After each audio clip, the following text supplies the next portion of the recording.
আমায় যদি পার্সোনালি জিজ্ঞাসা করা হয় বাংলা ইন্ডাস্ট্রি বা টলিউডের একজন বিখ্যাত বা আমার সবচেয়ে প্রিয় অভিনেতাকে, আমি উত্তম কুমারকে বেছে নেব না তুলসী চক্রবর্তীকে বেছে নেব আমি নিজে জানি না। তবে আজকে আমাদের আলোচনা তুলসী চক্রবর্তীকে নিয়ে। টলিউডে এমন অনেক তারকা রয়েছে যাদের উপস্থিতি বাংলা ইন্ডাস্ট্রিকে সমৃদ্ধ করেছে। এদের মধ্যেই একজন ছিলেন তুলসী চক্রবর্তী। পরশ পাথরের অভিনেতা, নিজেও ছিলেন একজন দামি রত্ন। তবে তিনি নিজেই তার মূল্য জানতেন না। এমনকি টলিউডেও তাকে যোগ্য সম্মান কিংবা সাংমানিক কোনোটাই দেয়নি। তাই তো তার মৃত্যুর পর বিধবা স্ত্রীকে চরম অর্থকষ্টের মধ্যে দিয়ে দিন কাটাতে হয়েছে।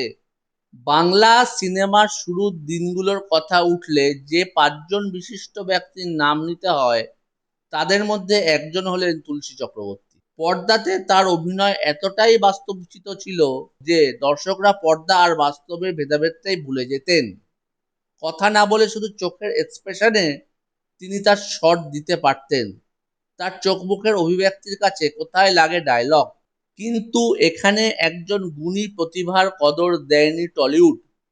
আসলে জীবনের প্রথম অধ্যায় থেকেই দারিদ্র্য ছিল তার নিত্য সঙ্গী।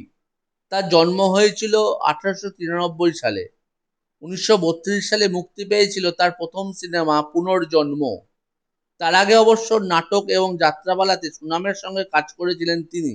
সিনে ইন্ডাস্ট্রিতেও কয়েক বছরের মধ্যে নিজের জাত চিনিয়ে দেন তুলসী চক্রবর্তী। পঞ্চাশের দশকে এক এক বছরে তুলসী চক্রবর্তীর প্রায় 11 থেকে 12টি ছবি মুক্তি পেয়েছে। তা সত্ত্বেও তার দারিদ্র্য কখনো কাটেনি। আজীবন ট্রামে বাসে করেই যাতায়াত করতেন স্টুডিও পাড়াতে। চরিত্র নিয়েও কোনো বাছবিচার ছিল না তার। পারিশ্রমিক নিয়েও দরাদরি করতেন না কখনো।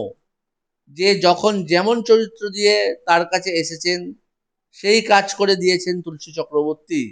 আর সিনে নির্মাতারাও নিতান্তই নামমাত্র পারিশ্রমিক দিয়ে তার কাছ থেকে কাজ আদায় করে নিতেন। ছোট থেকে দারিদ্র্যের সঙ্গে লড়াই করে বড় হতে হতে তিনি আসলে নিজের মূল্যটাই বুঝতেন না।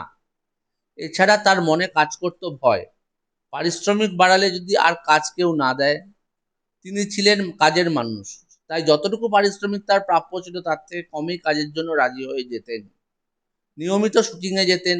যদি সেই সময় তিনি না বলতে পারতেন তাহলে মাত্র 62 বছর বয়সে তাকে দরিদ্র বা দারিদ্রতা মাথায় নিয়ে পরলোকে পাড়ি দিতে হতো না। তার বিধবা স্ত্রীকেও দুয়ারে দুয়ারে ভিক্ষা করতে হতো না। কিন্তু কথায় আছে না, রতনে রতন চেনে। বিখ্যাত পরিচালক সত্যজিৎ রায় এই গুণী মানুষটার কদর করতেন।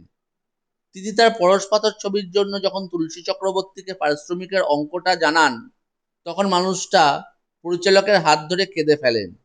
এতে বিব্রত হয়েছিলেন সত্যজিৎ রায়।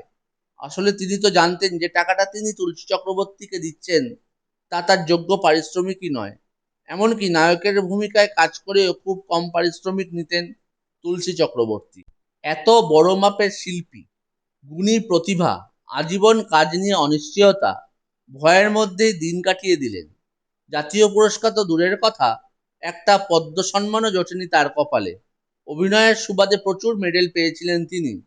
তার প্রয়াণের পর অর্থের অভাবে সেই সব মেডেল বিক্রি করে দিন গুজরান বা দিন কাটাতেন তার বিধবা স্ত্রী।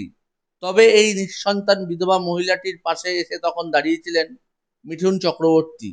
সেই সময় সেই সঙ্গে আর্টিস্ট ফোরামও তাকে কিছুটা সাহায্য করেছিলেন।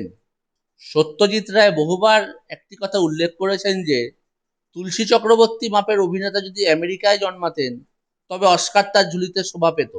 অস্কার না হোক, বেঁচে থাকাকালীন কোনো উল্লেখযোগ্য পুরস্কারও জোটেনি তার। অনেকে বলেন যে সেই সময় অভিনয় দক্ষতা অনেকেই বুঝতে পারেননি। হবে হয়তো, তবে যদি না বুঝতেন এত ছবি কাস্ট করলেন কেন? পরবর্তী প্রজন্মের যারা নামী শিল্পী তারা তো তুলসী চক্রবর্তী সঠিক মূল্যায়নই করতে পারলেন না। তারপরেও একটা জাতীয় স্তরের পুরস্কার, পদ্ম সম্মান তাকে কি সত্যিই দেওয়া যেত না? দুঃখ কষ্টের কথা এই যে দুমুঠো ভাতের জন্য দুয়ারে দুয়ারে ভিক্ষা করতে হয়েছে তার বিধবা স্ত্রীকে।